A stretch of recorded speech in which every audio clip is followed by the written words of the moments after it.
Meu nome é Norma. Eu me ligo na forma.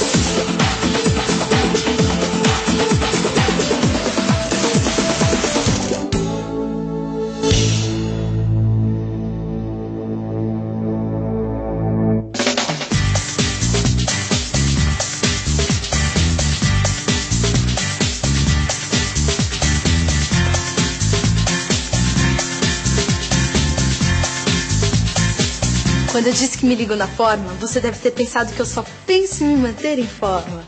Nada disso. Eu sou ligada nas formas da geometria. Você já reparou como a gente vive cercado de formas geométricas? Quer ver só uma coisa? Para filmar essa cena que você está vendo, a gente usa muita geometria. Olha bem para a lente da câmera. Agora, olha aqui para baixo. A gente poderia ficar fazendo isso o dia inteiro. Desculpa. Se você conseguir desgrudar os olhos de mim por um instante e olhar em sua volta, você vai ver que está cercado de formas geométricas. E é para ajudar a entender essas formas da geometria que a gente está começando essa série de 6 programas. Você vai ver que a geometria está por toda parte, inclusive nas formas da natureza.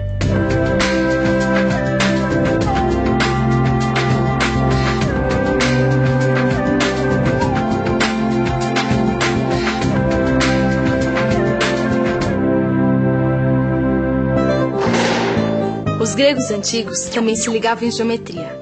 Uns caras que viveram na Grécia, séculos antes de Cristo, descobriram coisas incríveis. Esse cara aí, por exemplo, o Platão. A ideia de Platão era mais ou menos essa. Há 2 tipos de triângulos elementares. Um triângulo de ângulo reto e 2 ângulos de 45. E um triângulo de ângulo reto, um de 30 e um de 60 graus. Com esses triângulos elementares, tudo mais se constitui. Esses triângulos formam os poliedros, os 4 primeiros poliedros regulares, que podem se transformar um nos outros.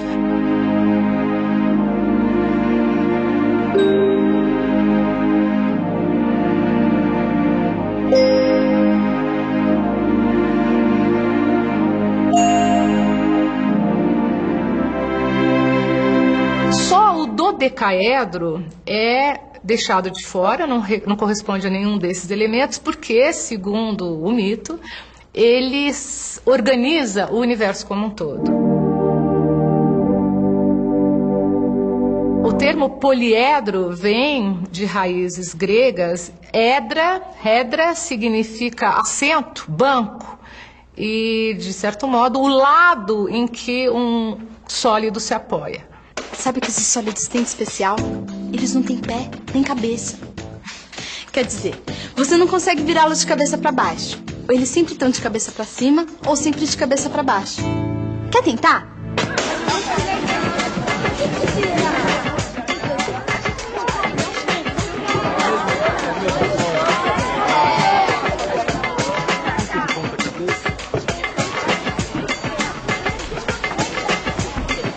Viu?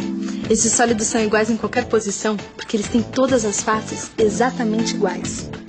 Inclusive esse daqui, olha, que tem um nome bem esquisito. Icosaedro.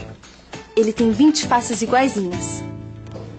Antes de tudo, eu preciso contar minha experiência pessoal com os hexaedros. Os cubos. Tudo começou quando eu vi um cara contando uma história muito curiosa. Um grupo de professores estava discutindo como é que um cubo de gelo flutuava na água. E aí, uns achavam que o cubo flutuava assim, com a face paralela à água, outros achavam que ele flutuava assim, com a aresta paralela à água, e outros achavam que ele flutuava de bico assim.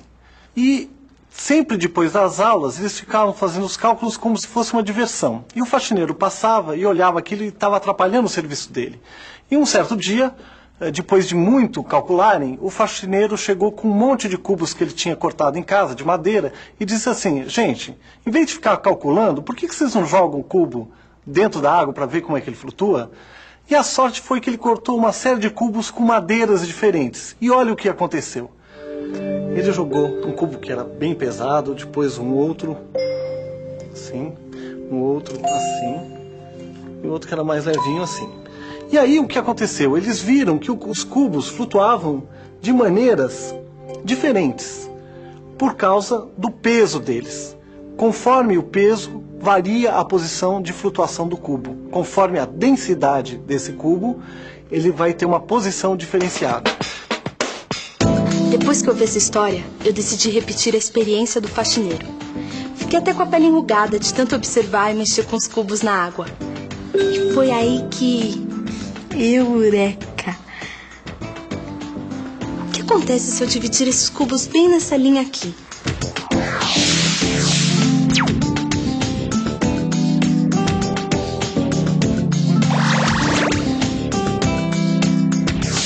Até aquele momento, tudo estava indo como eu imaginava.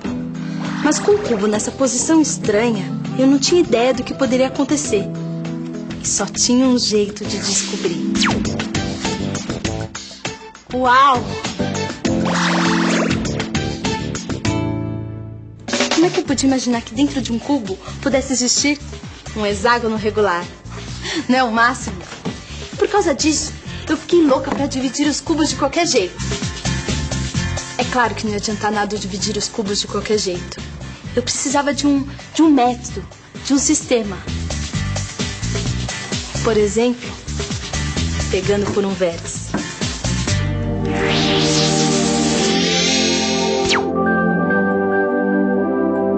Olha só o que aconteceu. Eu fiquei com 4 partes iguais. E esse miolo aqui? Mas agora que vem o melhor. Sabe o que eu fiz? Eu comecei a brincar com essas formas aqui. Eu comecei a juntar os pedaços de jeitos diferentes. Juntando as partes desse jeito, eu formei uma pirâmide. Uma pirâmide de base quadrada. Muito parecida com aquelas famosas pirâmides do Egito. Aí eu pensei, o que aconteceria com essa pirâmide se ela tivesse todos os lados iguais? Quer dizer, se em vez da base quadrada, ela tivesse uma base triangular. Olha só, apareceu o tetraedro regular, um sólido platônico. E as faces desse tetraedro são exatamente iguais às faces triangulares da pirâmide original, que tinha a base quadrada. Olha bem para esses dois sólidos. Você acha que o tetraedro é menor? Ou tem mais ou menos o mesmo tamanho que a pirâmide de base quadrada?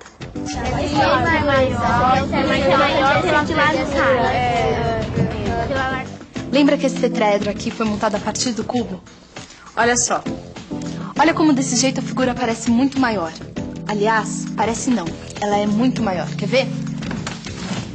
Se eu tiro uma parte do cubo, eu encaixo o tetraedro dentro do cubo.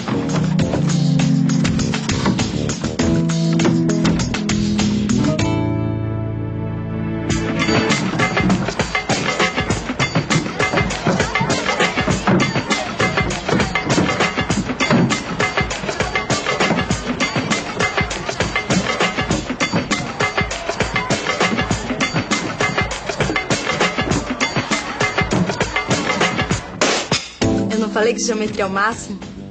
E olha que tudo isso que eu descobri brincando são coisas que os gregos já tinham descoberto 5 séculos antes de Cristo. Falando nisso, tem um outro grego com nome que a gente até aprende na escola, Pitágoras. Lembra daquele teorema? A soma dos quadrados dos catetos é igual ao quadrado da hipotenusa. Quando tentaram ensinar isso na minha escola, eu achei uma chatice. Mas no próximo programa, você vai ver que o teorema de Pitágoras também é muito legal. Até lá!